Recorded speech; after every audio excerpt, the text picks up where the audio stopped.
Discover Help presents Stress-Free Living with Ray Samich and Mr. Stress-Free, Ratanjit S. Sandhi. This audio program is an unscripted and unrehearsed conversation between Ray and Ratanjit. It is shared with you in hope of adding value to your life. We encourage you to listen to this program in its entirety to receive the full impact of its message. Sit back, relax, open your heart, mind, and soul to this edition of Stress-Free Living. To welcome you to Stress-Free Living. I'm Ray Samich, and it's my first wonderful pleasure to introduce all of you to my longtime radio colleague and co-host and my dear brother, Ratanjit Sandhi. Ratanjit, how are you today? Wonderful, Ray. How are you? Excellent, thank you. Always better. We've had, unfortunately, a couple of weeks when we haven't been able to get together live. So we apologize to our regular listeners who look forward to this as much as we do, but sometimes it just doesn't work out properly. I want to remind you, though, that if we're not here, there's a whole lot of shows that we have posted at Stress Free Living Radio. It's our YouTube channel, and we have over 70 different 1-hour length programs. And what we're doing on there, too, is we keep an extended conversation that we have with our Zoom guests, and we retain that as part of the recording. So it really kind of gives you a little bonus on top of what you're hearing in a radio broadcast. You're also picking up some one-on-one conversations and interaction. If you'd like to be part of that, then go out to that YouTube channel and you can obtain that Zoom link, or you can contact us. We'd be happy to get you involved as we look at the faces of many people here today that are joining us on our Zoom call. Ratanjit, our topic today, living kindness or weakness. And you and I chatted just a little bit before the show about that, because I have been involved in many situations, many business situations, but also personal one, where kindness was perhaps mistaken as weakness. People that were very controlled in their conversation and their tone and their body language, involved in conversations where other people were more animated, they were angry, they were becoming out of control where they couldn't choose their words properly and they weren't making good sense. And it's an interesting kind of a paradox that there's many people who come across very kindly and are very much in control and patient, and that people do mistake that for being weak. And I thought it was an interesting conversation that we could have about how we interpret certain things in other ways. Just because somebody is soft-spoken, we assume they're probably not a strong person, but they might be, and they might be the strongest person of all, which allows them to control themselves even in difficult situations. Have you, you had many, many years in the business world. Have you ever experienced, and maybe even your own demeanor is so kind, where people assumed because you were kind in your conversation that you were not a strong person behind the kindness? Actually, this kindness on the surface cannot be judged. The real kindness can only be practiced or can only be had when you discover yourself. The kindness, there are 3 categories of kindness. One is weakness, and we mistake that as kindness. And another is egoic kindness, when we have confidence and you want to be kind just to show. And then there is true kindness. So the kindness which appears to be, there are so many people who are very timid, who are afraid to speak loud, they appear to be kind, but they are really afraid. They are really won't argue, and they will. So that is really not kindness. That is basically weakness. And you have a good point. Go ahead. No, I mean, that whole idea opens up this conversation even to a broader sense, because we all know that there are certain people that are timid and afraid to speak and afraid to do anything in their life. And we can mistake that for kindness until we get to know them a little bit more and realize that that's just their personality. They're very hesitant to show who they really are and do what they really think. They just kind of live in the shadows. To me, and I'm not trying to sound judgmental here, but to me, that is one of the saddest situations, because if you can't enjoy life to your fullest, if you're always afraid of everything, then you can't enjoy the life that we have been blessed to have. And so maybe we should take those three different types and talk about them.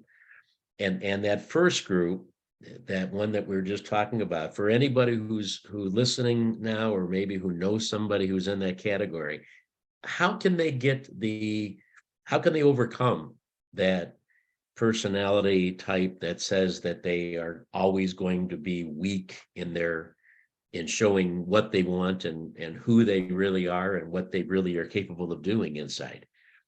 So, very interesting thing is, people who appear to be confident, and people who appear to be very timid, they are both basically guided by their ego, their fear, their greed.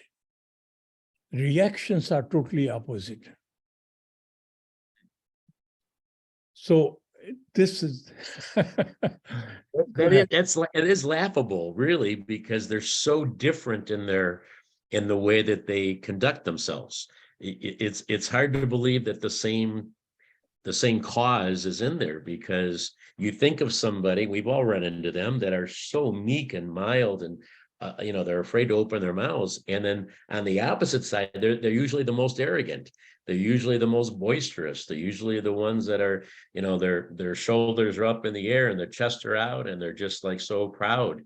And it's hard to believe that could be such opposite reactions if you're saying that the cause is the same. The cause is the same. You see, what happens is, when you are in the ego mode, basically ego mode, all of us are, until we realize who we truly are. In the human body mode, when we operate, we consider ourselves as the human body. Our brain is guided by the human body mode. Human body knows that it is going to die. Human body is always afraid. Human body always is starved, and this is always parked in greed, cannot have enough. So all these interesting things, which we call them ego, and it considers itself as a separate entity, and they all come from the egoic mode. So when you are afraid, when people who are timid, they're afraid of being insulted, afraid of saying wrong things, afraid of doing wrong decision, making wrong decision. And people who are confident, they are afraid that somebody would take over. They always want to take the first step and dominate. So they have the control. They're afraid of losing the control. So two reactions, although they appear to be totally different, they basically come from that same mode. So there are people in between. They are kind of a little bit timid, a little bit egoic. So they are not only two extremes, they are a range of all these things. So many times you are timid in front of a person who you consider to be superior and who you consider to be dominating, and you are more dominating in front of a person who you think it is smaller. So the same person who acts two different ways, it depends on the circumstances. So we are all basically suffering from the same scenario, although it appears that no, I'm not like that. So once we examine this thing, so no matter who we are, when we operate in the human body mode, this is the reaction we would have. Either we would be very timid or we would be very boisterous. So it is basically in our insecurity which shows up and causes us to do different reactions. Fascinating, really. The fine line, if you look at these, and you said three types, if you look at the extreme timid side, their way of coping with their lack of confidence is by being extremely quiet and within themselves, withdrawn within themselves. The other extreme, their way of coping with those feelings is to try to get out ahead of it and dominate before anybody could knock them down or before they have a chance to be belittled. It's almost like a bully attitude in a way of coming out and being on top before anybody else can knock them down. So it's simply the way that that person is handling it. Now that you've explained it, it's their response to that, but it is that same feeling of being inferior or not being enough in control or not having the abilities that they think they should have. It's again, I've never really thought of it that way. Maybe everybody else has except me, but that's fascinating to me. I think most of us live in that middle group. I think most of us feel, pretty confident most of the time, but there are people that we do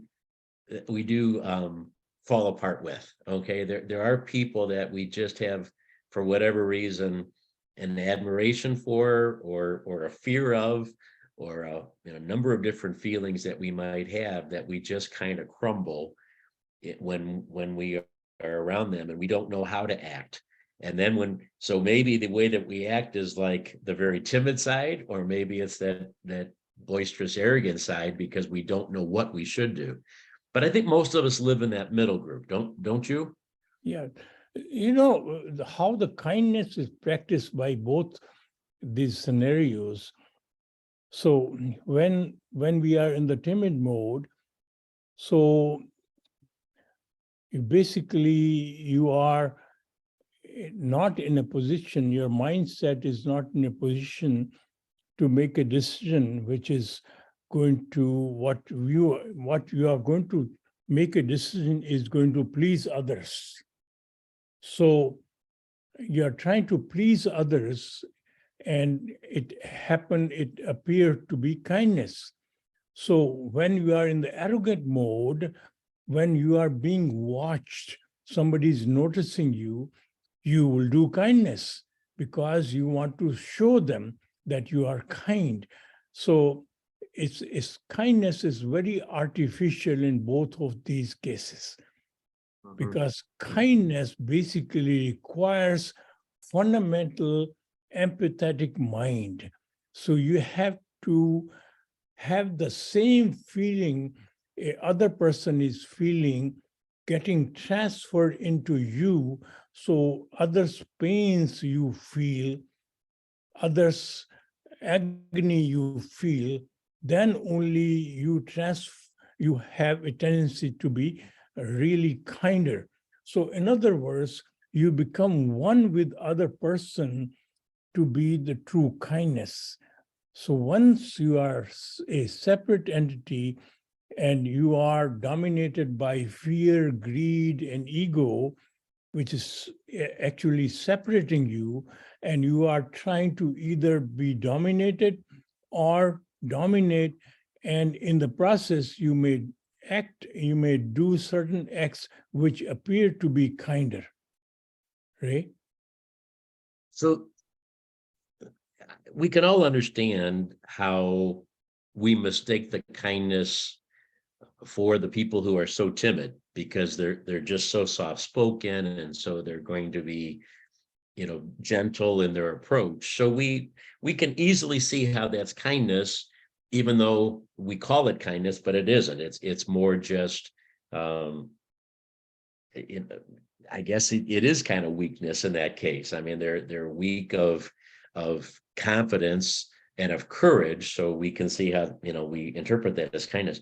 On the other end, it's interesting to think about that contradiction for those who are arrogant and boisterous. And you're suggesting that's just the ploy, basically, to pretend to be kind because they think that'll win them points, that'll win them friends, and people will notice them as being kind. I'm going to have to think back on my many relationships and experiences in life, because I don't know a lot of people like that pretend to be kind. The ones that I have mostly engaged with at that level, they just don't care. They don't act like they care if people like them or not. I mean, I know you're saying they do, and it makes sense that they do care, but I think most of them think that kindness is weakness. I think most of them are so concerned about being seen as powerful and strong that most of the ones that I have engaged with have never shown me kindness. They almost want to show like I'm rough and I'm tough, and I don't need to be kind because I'm so powerful and I'm so important. So have you run in, I mean, again, in your business world, and a lot of political figures, a lot of people that have great authority. Have you known that ploy of pretending to be kind when they are at that level of extreme, actually, lack of confidence? So authority is kind of relative. So if you are a senior most officer, and when you confront your CEO, you are going to be timid because you are dealing somebody who is higher than you. So, but you are very obnoxious with your subordinates. Okay. So now, to show off the CEO, your voice is going to be lowered, you are going to act kinder in that presence. So it's the same person, and when they are getting some points from somebody who is more powerful, and then there's always when your name is being blasted on a building or somebody is giving you award, so you give charity. So this is not kindness. This is all basically trying to get your name. So that's why when you are being watched, you are being kind because you wanted to make points.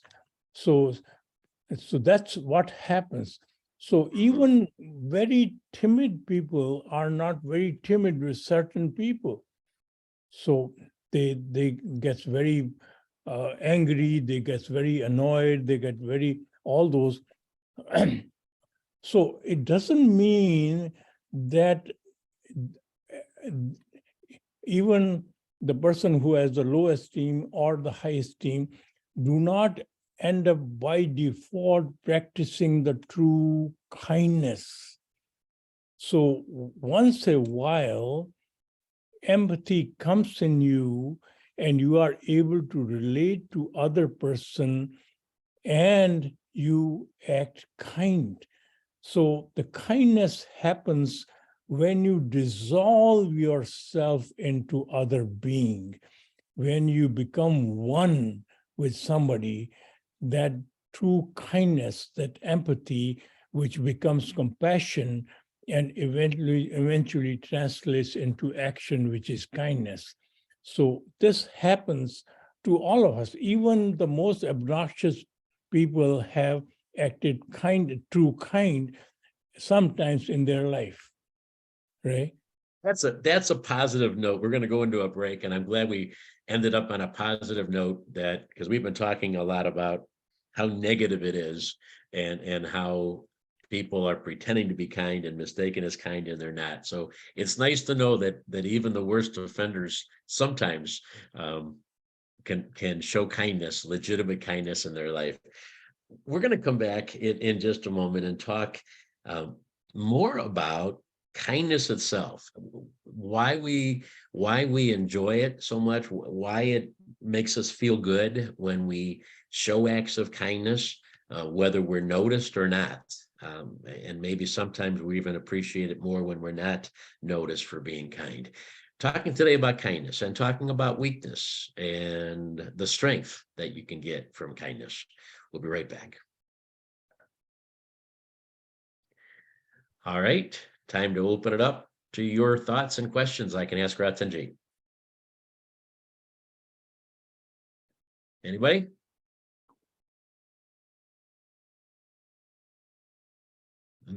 So here's Doug.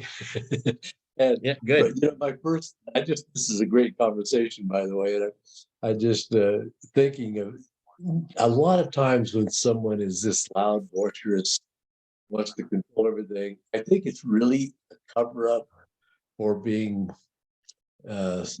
lack of self-confidence, if you will, to cover that. But I think Ratanjit said it. There's just so many different personalities with people, and my internet's very interrupting. So I don't know if you're getting it, but all the different personalities, and to really know if someone is just being quiet or loud, or why, are they being kind or not? You really just have to get to know them. You have to really get to know that individual. I found that over all the years, then you really know this person, just that's his personality, because he's quiet or boisterous, or just, I think.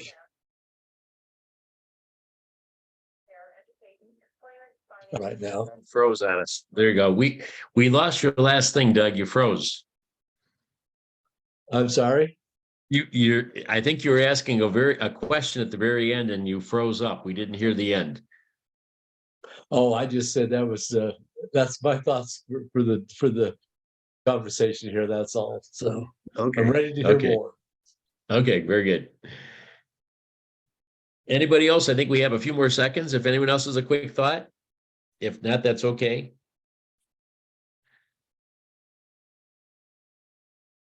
Okay, we're coming back. We are back on Stress-Free Living. Ratanjit Sandhi, yours truly, Ray Samich, with you, having a discussion about kindness versus weakness, and how sometimes we may mistake one for the other, and how sometimes we seem to have a lot of moments of, well, weakness, I guess, more than kindness in our lives. So let's work on trying to switch that balance around. Ratanjit, earlier in the conversation, when you talked about acting one way to overcome another way, another thought came into my head that you had shared with me a long time ago, many years ago, maybe decades ago. And that is how people often wear different hats, figuratively speaking. We wear a hat when we're at work. We wear a hat when we're with our friends. We wear a hat when we're with our spouse. We wear a different hat when we're with our kids. We have a different hat on when we are out with the guys or the girls on a Saturday night. Whatever it is, we wear different hats. And by that meaning, trying to pretend that we're a different kind of a person and act in a different way to kind of accommodate the people that are around us, and maybe make us more popular with those people by the way we act. You introduced that concept to me, which was very, very meaningful, because I was doing some of that, maybe much more than I wanted to admit. And there is a toll on yourself when you have to always wonder what hat you're wearing and how that you need to act depending on what hat you're wearing. And it became so much easier. My life became so much easier when I realized I should be wearing the same hat all the time and just be who I was intended to be. And if people like that, fine. And if people don't like that, then that's okay too. But I can't try to be all things to all different kinds of people. And that was so impacting on my life the last 20 years, because it made it so much easier for me to just say, I am who I am. It seems like kindness in our earlier conversation could be a part of that. People trying to evaluate, am I stronger than them? Should I act this way? Am I in my mind better than them or inferior to them? They're an authority, so I have to act this way. Is this an area where that hat scenario comes into play? And isn't that taxing? Isn't that taking a real toll on our inner being to have to always do those calculations? It's a very good point, Ray. So what happens to us is when a CEO who is very stern and very authoritative, and when you see the same CEO in the church and somehow he acts very kind and very approachable and all that, so he changed his hat. So ultimately changing this hat actually facilitated by our brain, which anything you do repeatedly converts into that habit.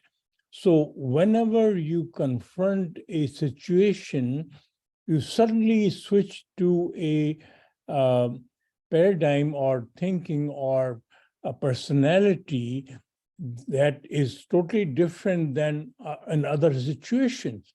So that is also true. There are people who are very obnoxious in one situation, whereas they are very kind in other situations. So that happens to all of us. So ultimately, we have to always understand that we are not what our thought process is. We are what our habits are. So ultimately, a portion of our brain, which is called basal ganglia, which is anything you repeat, converts into a habit to make you more efficient.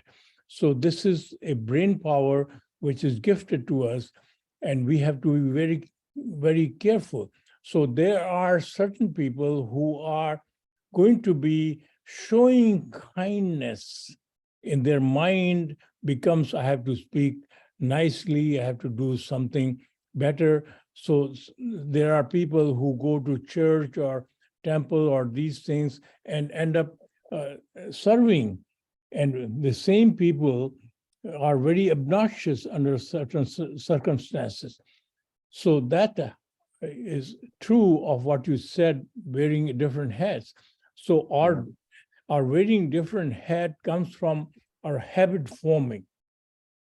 So until we utilize the same habit forming gift which nature has given this human body, and first form this habit of constantly staying in the same mode, which gives us the ultimate control. And the same mode would be always thinking of oneness, forcing ourselves to be operating in the mindset of everybody, relating to everyone who come across in your life as you, and you become empathetic to their problem, their situation. So the act of kindness automatically happens. So in order for you to do, there's a basic mindset which need to be developed, which automatically puts you into that mode. And that mindset is of utter gratefulness. So once you practice, always remain in the mode of utter gratefulness, this mindset of empathy, this mindset of acting in the same manner, mindset of constantly being one with everyone automatically happens. Ray? I want to go there. I want to talk about that, but it would seem, when something feels good, when something is enjoyable, and let's take something as simple as going to a favorite restaurant. When we go to that favorite restaurant, and every time we go there, we order a meal, or any meal that we order there, even if we have we like 5 different things on the menu, we always know it's going to be delicious. So we always want to go back to that restaurant, and we want to order one of those meals again because we know how good it is. It seems to me that when we practice kindness, it is a very fulfilling mode when we do it legitimately, not when we do it fake because we're trying to impress people, but when we really do it out of empathy and out of pure kindness. It's a very gratifying action. Why isn't that enough for us to make that a habit? And I'm not saying gratefulness is not a perfect idea, but why do we even need gratefulness? Why isn't it enough that we experience such fulfillment when we are kind? It leads to good things. It leads to positive relationships. It leads to, us feeling good about ourselves and other people feeling good about us. Why isn't that enough that we want to say, let's all live kindness? I want to relate a actual story. A friend of mine, he was in marketing and sales, and as a result, he would travel all across the world. So generally, because of his travel miles, he would be upgraded to first class. So in his mind, he thought, today I'm going to do something good. I'm going to, if somebody walks in with a wheelchair or somebody who in a handicap, I will give my seat to that person. And so he wanted to have that intention or act of kindness in his mind. So it so happened that when this thought came, and suddenly a lady was brought into the plane in the wheelchair. So as intense feeling he wanted to share with his seat, he couldn't do it. So later on, he told me that, I feel so guilty that I was not able to do it. So why that happens? So ultimately, when it is ego-driven, so your mind calculates, if I give my seat, I would be more discomfortable than remaining in the seat. So mind weighs, should I give the seat or should I not give the seat? So ultimately, your comfort, your pleasure end up winning, so you end up not giving the seat. So until you experience pain or suffering in performing the act of kindness, you are not able to do that. So ultimately, you are feeling that pain of other person so intense. As a consequence, it becomes you, and as a consequence, you are able to provide that kindness, act of kindness. Otherwise, it is all ego exercise. So I can relate to that story completely. There's a lot of times that you have an intention of doing something, and then when it's the time to actually make it happen, you hesitate, and so I can appreciate that, and I can appreciate that his honesty to even tell you that story, to kind of wonder, why is that? Okay, what does it take to take you over the idea from, okay, this is a nice idea, I'm going to do it, to actually making it happen? But I don't understand. I don't think that answers my question, though. Okay, there is something, if he would have done that, if he would have done that action, and if he would have given his seat up to the woman that was disabled, I have to believe that even if he was uncomfortable in row 36B, he would still have a wonderful feeling in his heart that he did something very kind and meaningful.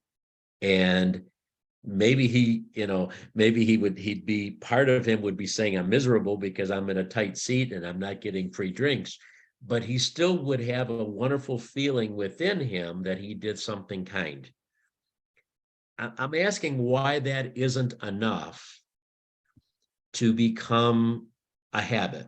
Why the feeling of doing something fulfilling and gratifying by kindness doesn't make us as humans want to do that all the time. So interestingly, when you do something good for others, when you do that in the ego mode, yes, you do good things in the ego mode also. Mhm. So suddenly you feel better about yourself. Look what I've done good. Mhm. So when you truly become one and help somebody, so that gratification within you is different than the ego gratification. So until it is driven by that inner gratification of helping somebody, because what it does, it relieves the pain within you. The other one basically gives you a hype of egoic feeling. So the difference is, one is giving you hype, I'm better than others. Oh, I'm looking around and everybody trying to see if everybody noticed what I did. And they will say, you did a good job. So I'm thank you. And the real feeling when you did the real kindness is the gratification. You don't really say others that you feel good. It is the feeling within us, because what it has done is relieve the pain in you. The pain was because not able to see the others in pain. So you being able to reduce the pain in others, that will reduce the pain in you. So you had at that point became one with that human being or other experience. So until you become one, the true kindness does not happen, right? You always make things so complicated, Ranjit, because I think I have these things figured out, and then you throw out additional level of depth to understand them. There's the kindness that we show, even if it's to make ourselves feel better. Okay, even if our ego is apparent and we do something just because we're trying to offset that scale within us. Well, I was bad this morning, so now I'm going to do an act of kindness now to make myself feel better, to offset what I shouldn't have done this morning. Even when we do it that way, and I know that's not pure kindness, and I know that's not pureness, purity of heart, but when we do that, there is a right to me, a righteousness about how that offsets our life. I mean, I still feel that's not a perfect scenario. That's not becoming kindness. But if I did something that I shouldn't have done, if I was mean to somebody in the morning and then I'm nice to somebody in the afternoon, isn't that a good thing? I mean, I know that's not a perfect scenario, but isn't that balance, human balance, still better than being mean in the morning and mean in the afternoon? Yes, it is. But it basically it takes the poison of egoic and enhances that in you. And it does not reduce that egoic feeling in you. So suddenly you have done something good and you walking around, I have done something good. You are, as a consequence, you would be in a more position rather than to continue that goodness, you do something bad because you have done something good because of egoic mode.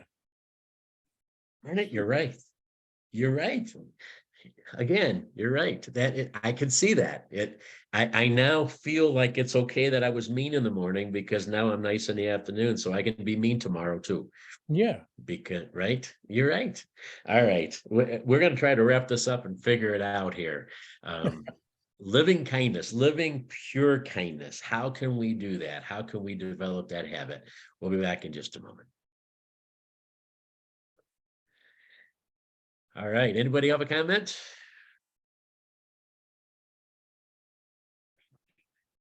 Boy, everybody's Oh, you quiet want to tonight, hear except from Doug. me again? Yeah, we do, because you're the only one talking, Doug. I think everybody else is sleeping. Yeah, let's hear from Dr. Jagjit Singh. He has a comment. See, he's in India, so I don't know if he's hearing us okay. No, I'm hearing it though for internet connection, not a very good one, but still the conversation is very good. I have a lot of examples what he's saying, how the kindness people show off, and especially in India, I see all things happening. How it is shown off, it is not the kindness, it is just the ego.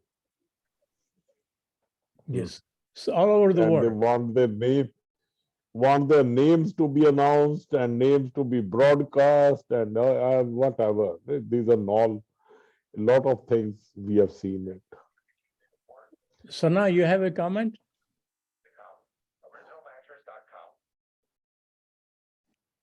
I would reserve it for the Q&A session, Dad. Thank you. Doug, Okay. you wanted to say something. Go ahead. Go ahead, Doug. You got a couple seconds left if you have something, Doug, or a question if you want me to ask. I was just going to say that, I think if you know someone, you think this person he's really a kind person. I've watched him over the years, even though he blows up every now and then, does an unkind thing. Generally, he's a good, kind person. I think that and it could be just the reverse, by the way. Guys, this guy's crazy bad, but occasionally he does a kind thing. So it's, all the different personalities you have. And later on, I'm going to talk about the different caps that you wear all the time. I think that's very interesting.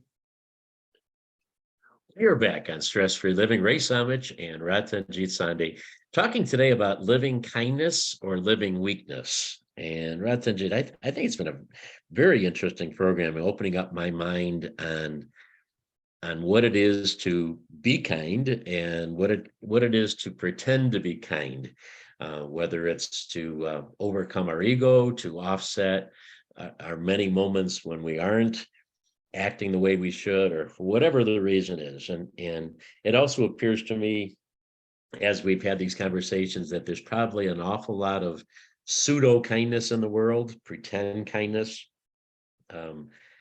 kind acts that are done that have a motive behind them and have a agenda behind them, as opposed to being pure acts of loving, giving kindness. So let's spend the last few minutes here today to talk about that, to talk about how we can be legitimately kinder in our life. And I know you said it's a habit that we have to build. So where does it start? You mentioned gratefulness earlier. I guess what is that? What's the connection?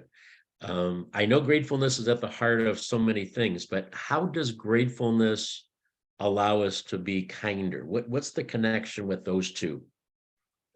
Gratefulness makes you, first of all, when you are truly grateful for life, or grateful, initially starts with grateful for being things, grateful for family, grateful for home, grateful for this.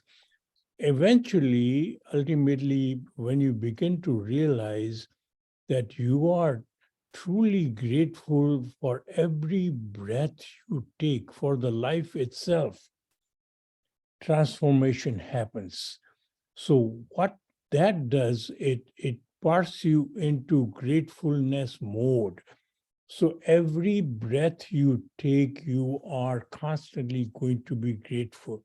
So whenever you are grateful, even in the worldly sense, when your great uncle gives you a beautiful present when you are 7 years old, so you are grateful. You want to do something for that uncle, right? So, Mhm. so mindset suddenly transforms into helping others when you are in the gratefulness mode. So helping others translate into empathy, because you begin to see others as same as yours. You begin to relate to their problem, their suffering, their conditions, and you wanted to eliminate that because that suffering is pain within you. So basically, you are freeing ourselves of the pain by removing the pain in others, and that translates into act of kindness. So ultimately, that feeling never actually happens until you are grateful. You are not able to realize others' pain until you are grateful. So gratefulness parts you into oneness. You begin to see others and you begin to see, empathize with others. So all our religions, all our scriptures, all our things constantly ask us to be unconditionally grateful. So, unconditionally grateful does not happen for being grateful for things in life. It happens truly when you begin to see the gift of life and you being grateful for the gift of life, and that you relate to the every breath you take. So every breath you take, the feeling of gratefulness comes. So it can be developed into a habit. So once you develop that habit of being grateful with every breath you take, you park yourself into gratefulness mode, and kindness flows out of you without your knowing, right? Very last line you said, that's the part that intrigues me. I can see how parking ourselves in gratefulness and a habit of gratefulness, I can see how that mellows us out. I can see how that makes us content and at peace with our lives and at peace with ourselves, because we're just living in this almost euphoric state of like, I'm blessed with every breath I take. So why should I be angry? Why should I be, why should I be worried about things? I'm every moment of life is a gift. So I can see how that brings us to a very calm, peaceful place. I wasn't sure until your last line there how that relates to being kind. Okay. But you said without even knowing it, kindness flows. So that's an interesting add-on to that. If we're in this peaceful state, if we're in this content mode, if we're in this grateful, almost euphoric state, then are we wired to be kind? Are we pre-wired as human beings then that in that mode, we're just going to let our kindness show? It makes you basically empathetic with others. You begin to see others as part of you, and you begin to see their feeling of pain, their feeling of misery, their feeling of difficulties get directly transferred to you. So when you are in pain, you are going to do something about it. So that feeling forces you to relieve the pain in others is by basically relieving the pain in yourself. So you become one with others in the mode of empathy, and which only happens when you are in total gratefulness. You use the word empathy, and we really haven't talked much about that. And maybe that's our cue for next week's program, is to really center on empathy.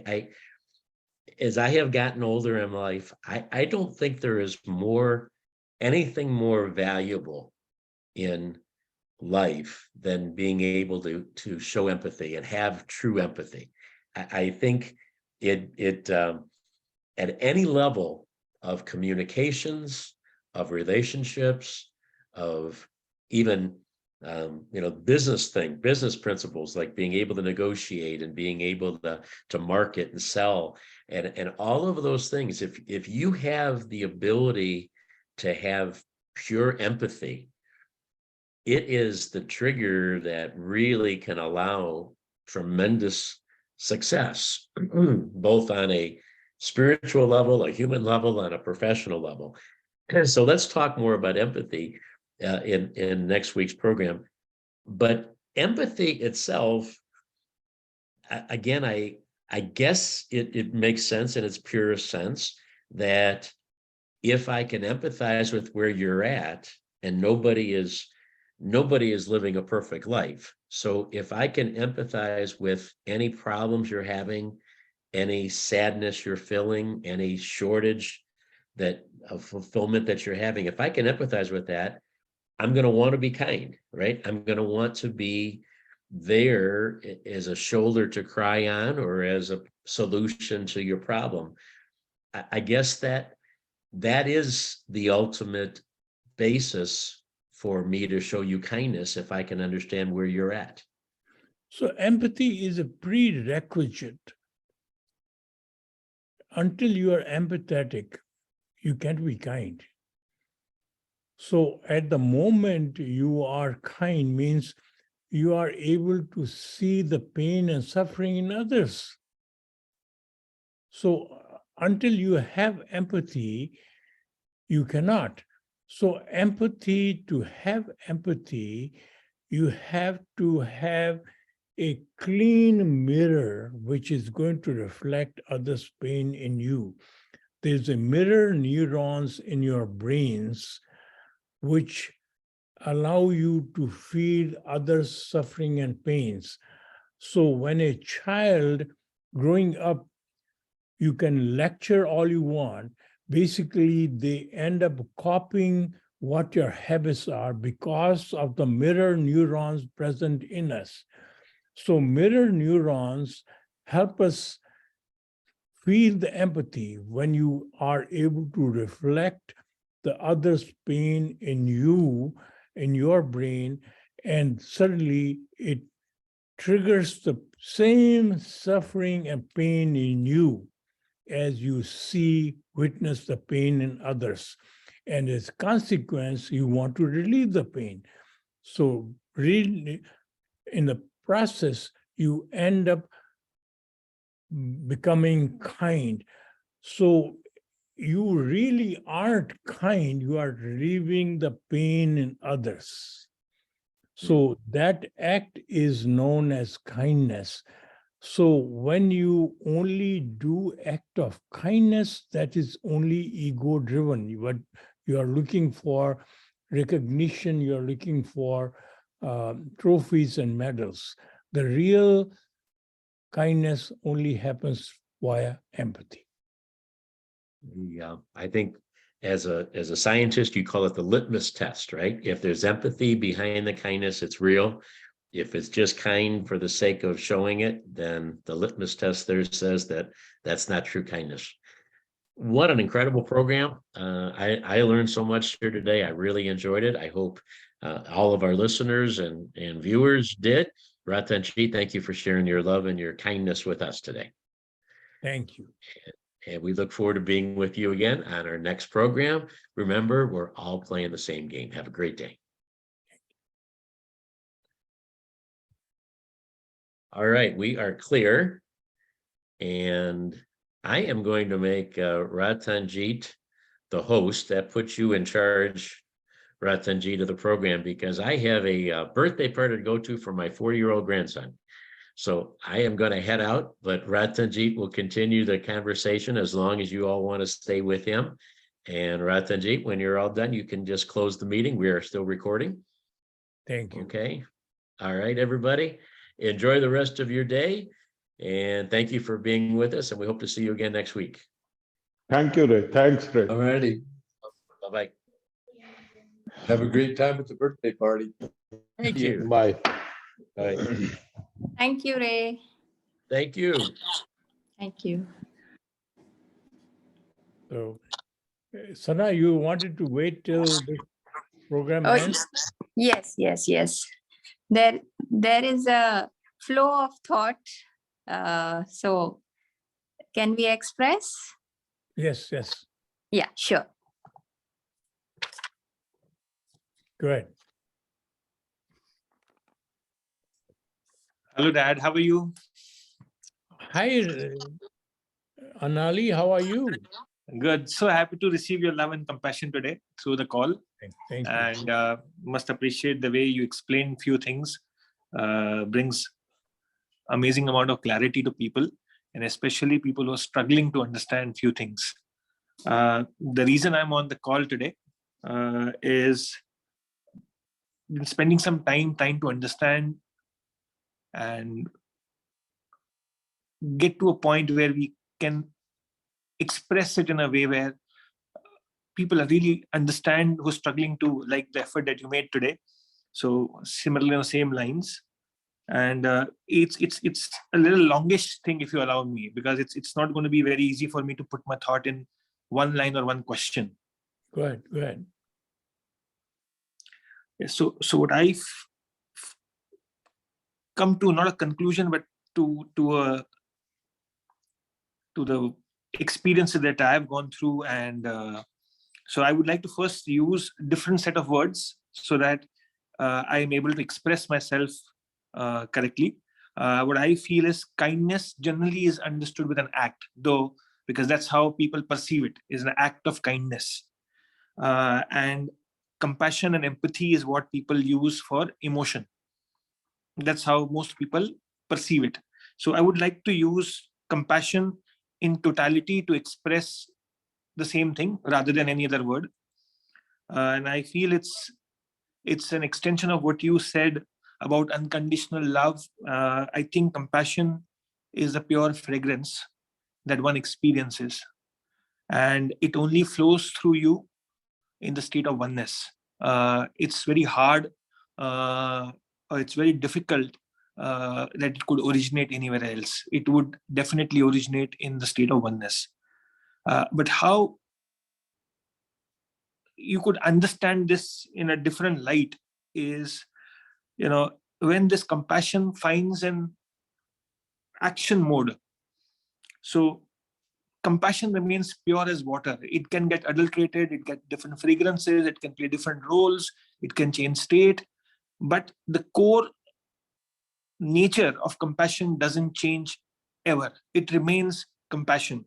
So there isn't ever a true compassion or a false compassion or an act of compassion or any of those. It's just how it's packaged, what was the purpose the person utilized this compassion in the ego mode for, or it got adulterated. But it remains compassion. So compassion does not have any other state or categories. That is what my first submission is before I move ahead to my question. And it's also not about where it originated from, how it originated, because it's absolutely clear it originates only in oneness. So there isn't any point understanding the packaging of it or adulteration of it. Compassion has to be seen from the other's perspective, always. If it came incorrectly also, or in incorrect form also, with some amount of greed or whatever packaging it came with, it's the experience of the other person. He still experiences compassion. Like water remains water in any form. So compassion is before the kindness happens. Compassion cannot happen if you you have the true compassion only happens in oneness, which you are right. So oneness cannot happen until you empathize. Empathy means you are in the other person's shoes. So you become one with other person. So oneness happens through empathy, and the emotion which generates in that mode is compassion, and the act which you perform is kindness. So I absolutely agree with you.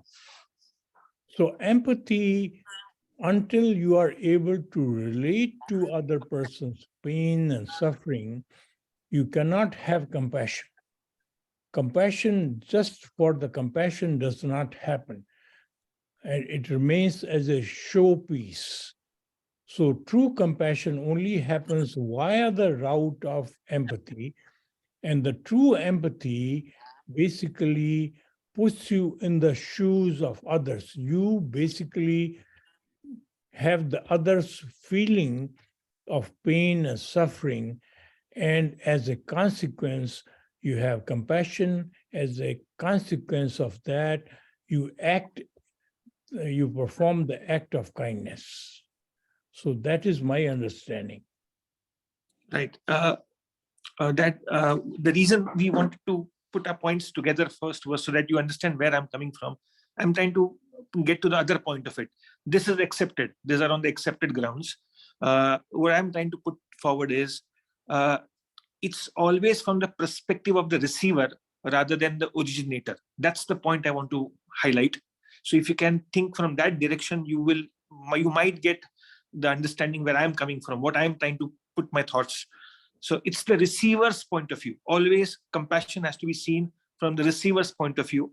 It does not matter where it originated, how it originated, which form it originated, which packaging it originated.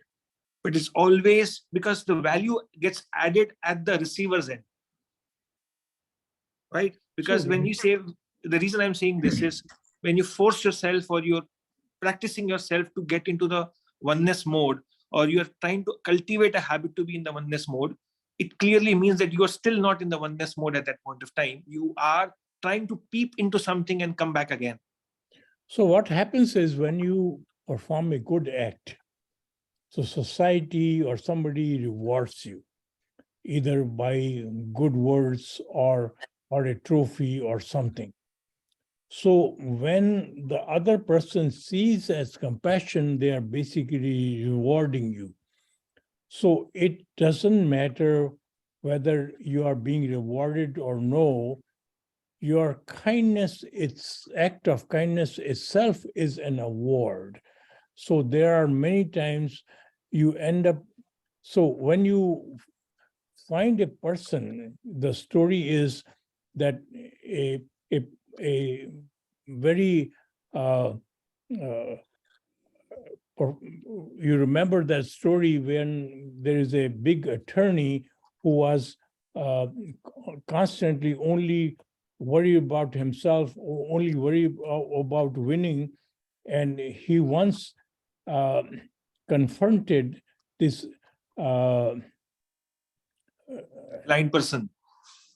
Blind person.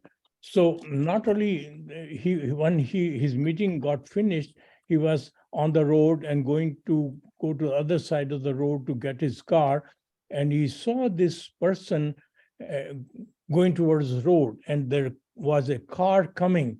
So his impulses suddenly grabbed this person, and he says, "Are you blind? Are you going to die this?" So this person took out a paper from his pocket, and it says that this person is blind, and this person is deaf, and this person is mute.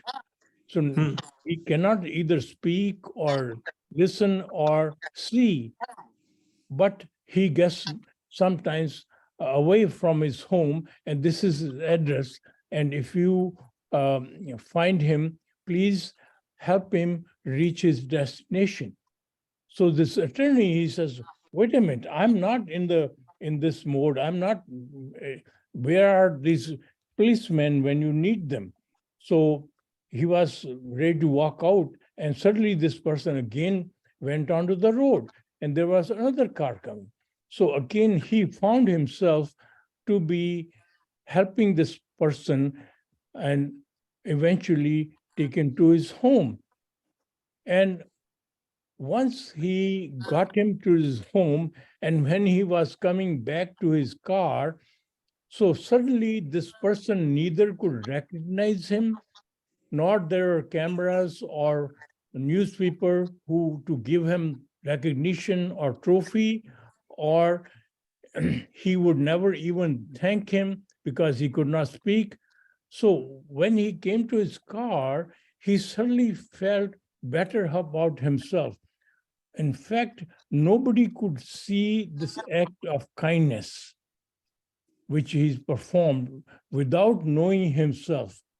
So this is until the act of kindness is itself rewarding. So it's not act of kindness. The trophies and medals which you get from others for the act of kindness is basically fulfilling your ego. The inner feeling of gratification only happens when nobody knows except you. Absolutely right. So this is exactly what I'm trying to reach to, that it's always from the receiver perspective, and then how the receiver, what value gets added to the life of the receiver first, and how he reciprocates. It can also reciprocate in a different format. He may go down to a social media and express that he loved that thing very much, which is also a sign of gratification. He may go to a news channel and talk about it, about his experience that happened 30, 40 years ago, and how he was touched in life, and then inspire somebody else at later point of time. So I'm not talking about the medium. What it happens in front of somebody or in absence of somebody, whether the gratification gets noticed or gets highlighted in front of the world. That's still the second part. The first part is compassion has to be always understood from the light of the receiver. If he got an adulterated act also, packaged in ego, packaged in some hidden agenda, if that person still gets a benefit, still the value gets added, I think that's the point that needs to be highlighted, that compassion in any format, no matter how adulterated, still adds value. That's the point that I want to make. So ultimately, an act of true kindness, if it does not transform you internally, it is not an act of kindness. It is only ego-driven act, which you talk about it to motivate others. So it is all those things are really ego-driven. So ultimately, the act of kindness is only to transform you differently. If it doesn't affect you, it is not act of kindness. If it affects, yes, it is affects others. It helps others. So it is not about helping others. It is all about helping yourself to transform through the act of kindness. Right, because in oneness there is no other. It's just you, and it's just not you also, because in oneness you're one. So you're not thinking about what value gets added to the lungs or it's just the benefit or gratification or awareness of a lung or a heart. When you just do it, you just do it.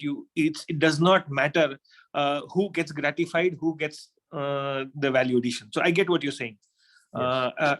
Yeah. So I'm still had the second part to it because I would just wanted to establish these things first and then move to the next point. So if we agree on a point where this is an emotion that only originates in oneness, and the limited point that I wanted to share was that compassion actually truly adds value to yourself as well as to the receiver, and that receiver could be you in the same oneness mode, and the receiver could be the other party in the ego mode, but it's still compassion does add value, is the point that I want to make. So it always has to be seen from the receiver mode rather than the giver's mode, because in giver's mode it could be explained in very different ways, and we land up subtracting value when we say kindness can be true or untrue, right, wrong, adulterated.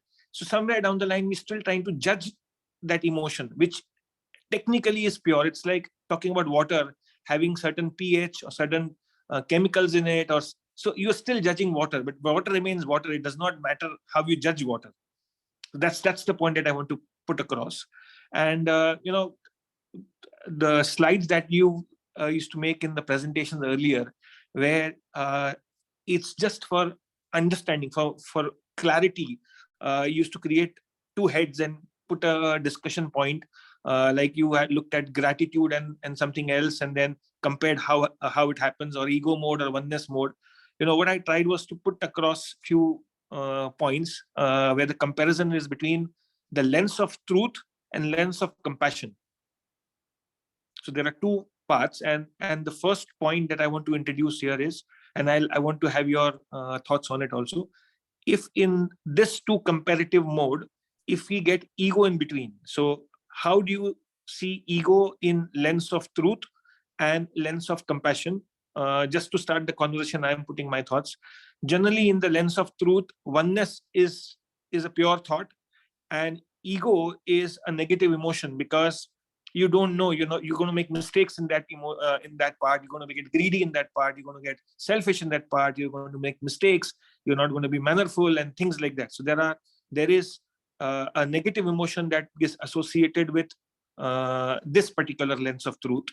Whereas when you look from the lens of compassion, it embraces ego as innocence. Basically, ego comes in you when your brain is directed by your human body. And one comes to you when your brain is controlled and guided by the force which is enlivening you, not the human body. Correct. Human body is forever parked in fear, greed, and separation. So as a consequence, when your human body is guiding your brain, ego is always going to be present. And it is not the question of whether you are feeling inferior, that is also ego. When you are feeling superior, that is also ego. So you cannot be free of ego when your mind is being guided by the human body mode. So that is why you have to realize who truly you are. You are not the human body. You are the enlivening force which lives in the human body. So once you always think of you as enlivening force, so ego disappears, and the act of empathy happens when you are able to relate to others as the same enlivening power which enlivens you is enlivening others. So you have the sameness, you have the oneness, and you have the empathy, and you have the compassion, you have the act of kindness. So when you say the act of kindness is good, even if it is performed by ego and all that. From the other aspect, yes, it helps the society, it helps somebody else, but it does not transform the person who is performing the act. Right. So in that mode, to begin that process, okay, if you are judgmental about others, there's no time to embrace or accept that we are one. Because if you're constantly looking at someone else's ego and judging someone else's ego, how is a person going to get into the oneness mode? So the oneness mode happens when you accept ego as part of you rather than as something separated from you. So what I want to share here is that unless you don't accept that you would spend 90 to 99% of your time in the ego mode, okay, and you don't accept the ego, it's impossible to get into the or embrace oneness at any point of time. You're absolutely right. So when you see ego in you, all you see is your brain is being guided by the human body mode. So transfer the control to the oneness and ego will disappear. Ego is not good or bad. It is the effect of being guided by your human body. Correct. So it's So, not so let's take this point next. Then how is that there is discomfort and disagreement? Now, when you look from the lens of truth, there is a sense of irritation. There's a sense of non-harmony because you still see in the truth mode that there is something untruthful, something like a human mode or a body mode or a oneness mode. You still see things in duality, because when you see things in duality is where the sense of irritation and sense of disharmony comes in. But in compassion mode, there is nothing right, nothing wrong. It's just the opportunity to serve, irrespective of the state, mind, condition whatsoever. And I want to extend this to next level is, people say demotivation. So in lens of truth, demotivation is a depressional feeling because you are demotivating somebody, right? But in the compassion mode, demotivation is also is a bigger catalyst than motivation, because in many cases demotivations have played a better role. So compassion does not see what's right, what's wrong, what value it wants to add. It just feels it and adds that value without any sense of gratification or how it's going to be, what is going to be the result of it. Yeah, when you have water, it wets. When you don't have water, it does not wet. Correct. Right. But when you have a temperature of minus 20 degrees, same water does not wet. It's almost become dry ice. Right? So okay. To have true compassion, to have compassion, you have to have oneness. Your mind, Absolutely. Your mind has to be controlled by the divine force. Otherwise, there is no compassion. Absolutely. What you call compassion is only my mental exercise. So ultimately, when you talk about we have to accept ego, you have to understand the ego comes when you are operating in the body mode. So basically, there's nothing wrong. You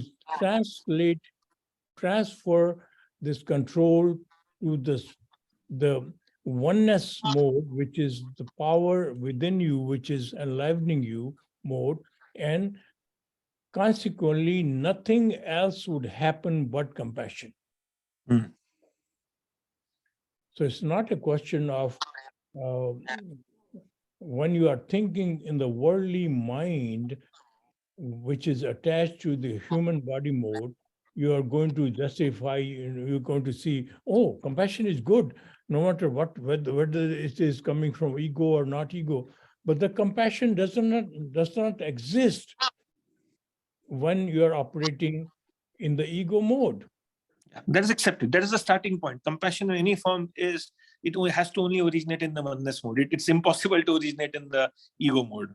Yeah, oneness mode only happens when your mind is being guided by the divine power in you. What is oneness? That divine force which is alive in you or me or somebody else is same, is a one. So oneness only can be seen in the divine force present in all of us. Right. I have last point, as you said that when you do an act of kindness, and which is a true kindness and a pure kindness, it's some kind of a pain relief. Yeah, go ahead. Okay. So, I want to just add to this point that it's just not during the pain that the compassion originates. Okay.